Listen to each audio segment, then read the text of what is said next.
नमस्कार मित्रांनो, Marathi share market पॉडकास्टमध्ये तुमचं स्वागत आहे. उद्या 1 फेब्रुवारी 2026ला आपल्या देशाचं युनियन बजेट सादर होणार आहे. या बजेटमध्ये कोणती सेक्टर्स आणि शेअर्स हिरो ठरू शकतात ते आज आपण थोडक्यात बघणार आहोत. 1. बजेट 2026 मुख्य थीम. Capital expenditure. सरकारचा भर पायाभूत सुविधांवर कायम राहण्याची शक्यता आहे. संरक्षण बजेट. डिफेन्स सेक्टरसाठी बजेटमध्ये 15% वाढ होण्याची अपेक्षा आहे, कारण मेक इन इंडिया आणि निर्यातीवर सरकारचा मोठा फोकस आहे. Green energy. रिन्युएबल एनर्जी आणि हायड्रोजन मिशनसाठी मोठ्या घोषणा होऊ शकतात. 2.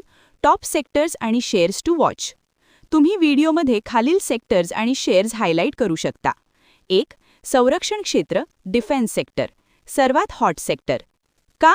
सरकार डिफेन्स उत्पादनांच्या निर्यातीला प्रोत्साहन देत आहे. लक्ष ठेवण्यासारखे shares: HAL, BEL, Mazagon Dock, submarine आणि जहाजांच्या ऑर्डर्ससाठी. 2. इन्फ्रास्ट्रक्चर आणि पॉवर. का? रस्ते, रेल्वे आणि वीज निर्मितीवर सरकारचा खर्च वाढणार आहे.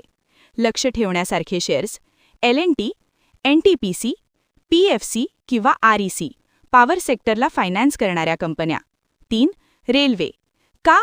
नवीन वंदे भारत ट्रेन्स आणि रेल्वे नेटवर्कच्या विस्ताराची अपेक्षा. लक्ष ठेवण्यासारखे शेअर्स: RVNL, आयकॉन इंटरनॅशनल आणि टिटागर रेल सिस्टम्स. 4. Renewable energy. लक्ष ठेवण्यासारखे shares: Tata power, Adani green आणि आयरिडा. 3. व्हिडिओचा शेवट, कन्क्लुजन. मित्रांनो, हे शेअर्स लाँग टर्मसाठी चांगले आहेत, पण बजेटच्या दिवशी मार्केटमध्ये खूप चढउतार असू शकते. त्यामुळे घाईने ट्रेडिंग करू नका. हा व्हिडिओ फक्त एज्युकेशनल हेतूसाठी आहे. गुंतवणूक करण्यापूर्वी स्वतःचा अभ्यास नक्की करा.